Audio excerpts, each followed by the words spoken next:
Halo semuanya, perkenalkan nama saya Richard Mikuela Ia dari jurusan Teknik Elektro Prodi Teknik Informatika di Universitas Riau. Nah, jadi pada video kali ini saya akan membahas mengenai permasalahan-permasalahan yang mungkin kerap ditemukan oleh pemula dalam pemrograman. Nah, pada kasus ini saya menggunakan IDE Dev C++. Ya, saya menggunakan bahasa pemrograman C++. Nah, pada kesempatan kali ini saya akan membahas mengenai dua hal, yaitu debugging dan error handling. Nah, apa itu debugging? Debugging sendiri merupakan proses untuk mencari atau menghapus suatu bug dalam sebuah program atau sistem. Nah, yang dimaksud bug di sini adalah suatu error atau cacat yang dapat menyebabkan program itu tidak berjalan dengan sempurna. Nah, biasanya suatu program dibuat dengan tulisan kode yang rumit dan kompleks. Nah, tapi mungkin di contoh ini kita pakai yang cukup sederhana saja, yang tidak kompleks-kompleks banget. Nah, kemudian oleh karena itu debugging sangat penting untuk dilakukan oleh pemula, baik sebelum maupun sesudah perilisan program. Nah, yang kedua adalah error handling. Nah, error handling adalah suatu penanganan kesalahan atau error pada berbagai keadaan dalam pemrograman. Nah, setiap ada kesalahan, maka eksekusi program tidak akan dihentikan, namun akan lanjut berjalan, diteruskan ke baris program yang terdapat skrip penanganan kesalahan. Nah, biasanya nih, kesalahan yang kita sering temukan adalah ketika kita menginput di terminal. Misal gini, kita ingin menginput nilai suatu angka, namun yang karena kesalahan kita yang terinput itu adalah suatu huruf atau string, maka akan terjadi looping yang tanpa henti di dalam terminal. Nah, itu tuh yang akan saya jelasin di video kali ini. Gimana caranya? Stay tune. Oke, jadi kita langsung saja. Jadi di sini saya mempunyai suatu program sederhana untuk menentukan rata-rata nilai tertinggi serta nilai terendah dari suatu array. Nih. Nah, kita coba run dulu.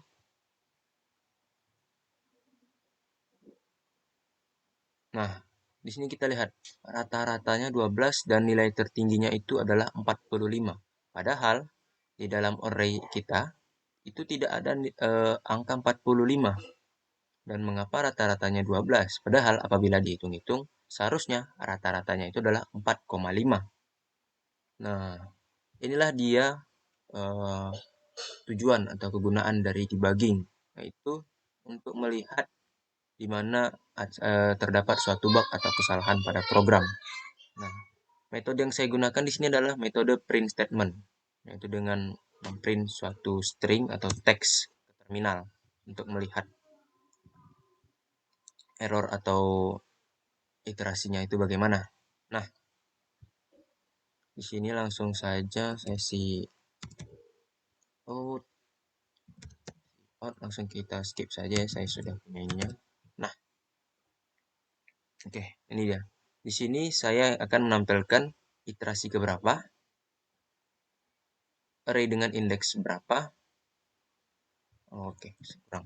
Nah, iterasi, nah, array dengan indeks berapa, berapa nilai array-nya, kemudian total sum-nya.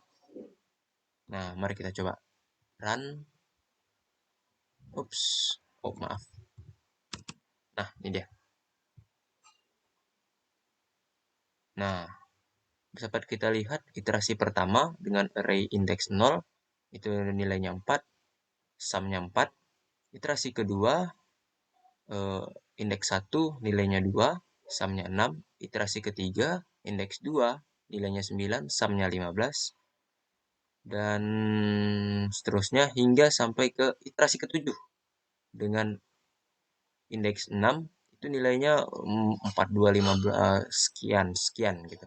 Dan rata-ratanya menjadi 709.000 sekian dan nilai tertingginya ada 425 bla bla bla sekian. Nah, mengapa bisa hal ini terjadi? Kita lihat.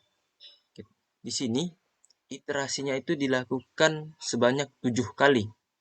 Yang mana padahal panjang dari array-nya itu hanya 6. 1, 2, 3, 4, 5, 6. Nah, kita seharusnya cek di mana kesalahannya. Jika dianalisa, kesalahannya itu terdapat pada looping. Nah, kenapa dia bisa melakukan looping sebanyak 7 kali? Padahal di sini panjang array-nya itu adalah 6. Nah, mari kita lihat di pengecekan kondisinya. Integer i sama dengan 0. Ya, benar. Dan i kurang sama dengan n. Nah, ini dia. I kurang dari sama dengan n. Nah, apabila kita menggunakan i kurang dari sama dengan n, maka si for-nya itu akan melakukan looping sebanyak 7 kali. Nah, mengapa?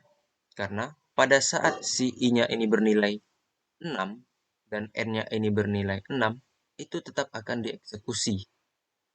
Karena dia 6 itu kurang dari sama dengan 6. Sehingga mengakibatkan looping sebanyak 7 kali atau di luar dari panjang array. Bagaimana cara fixnya? Gampang banget. Itu cuma dengan menghapus sama dengannya doang. Nah, ya. Udah, itu doang. Terus selanjutnya coba kita run. Nah, kita lihat. Iterasi ke-7-nya sudah hilang ya, sudah tidak ada gitu. Dan rata-ratanya sudah berubah menjadi 4, nilai tertingginya 9, sesuai dengan nilai yang terdapat di array kita. Nah, kemudian nilai terendahnya adalah 1 dan rata-ratanya adalah 4. Nah, itu dia debugging menggunakan metode print statement. Dan mungkin itu saja untuk debugging. Selanjutnya yaitu adalah error handling. Nah, ini saya mempunyai program sederhana lagi, yaitu program untuk menginput nilai di dalam array. Nah, di sini saya mempunyai array dengan panjang 5 dan inputnya itu akan dimasukkan angka bebas dari usernya. Kemudian akan ditampilkan kembali. Nah, coba kita run. Nah, ya, angka ke 1, 1, 2, 3, 4, 5. Ya mungkin tidak ada masalah. Namun, misalnya, apa yang terjadi apabila saya menginput huruf, bukan angka. 1, 2, 3, dan saya menginput huruf karena kesalahan user. Nah, dapat kita lihat di sini isi array-nya itu 1, 2, 3, 0, 0. Padahal kita kan belum selesai ya. Lihat nih. Angka kelima itu diisi Q dan angka keempat itu diisi Q dan angka kelima itu diisi kosong. Namun yang tampil 0. Nah, kesalahan-kesalahan seperti ini yang harus diberi error handling, penanganan khusus agar program itu tidak langsung berhenti. Nah, bagaimana caranya? Ya, caranya yaitu dengan memberikan suatu exception atau bisa exception atau looping loop. Nah, di sini saya sudah punya solusinya, yaitu dengan memberikan while loop di dalam looping.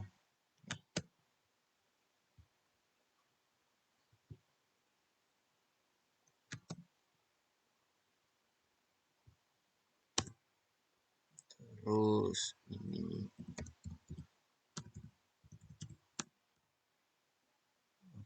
oke, ya kita coba. Ops, oh maaf.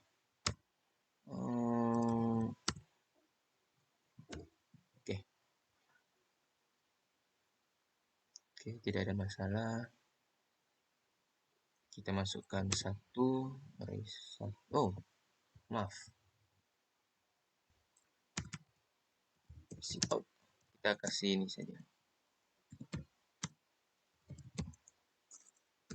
array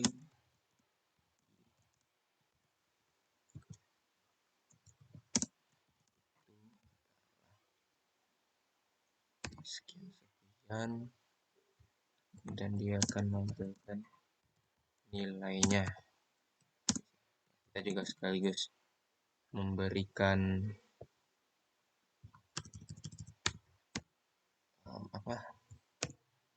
print statement ya, yang ke I. Oke, kita run.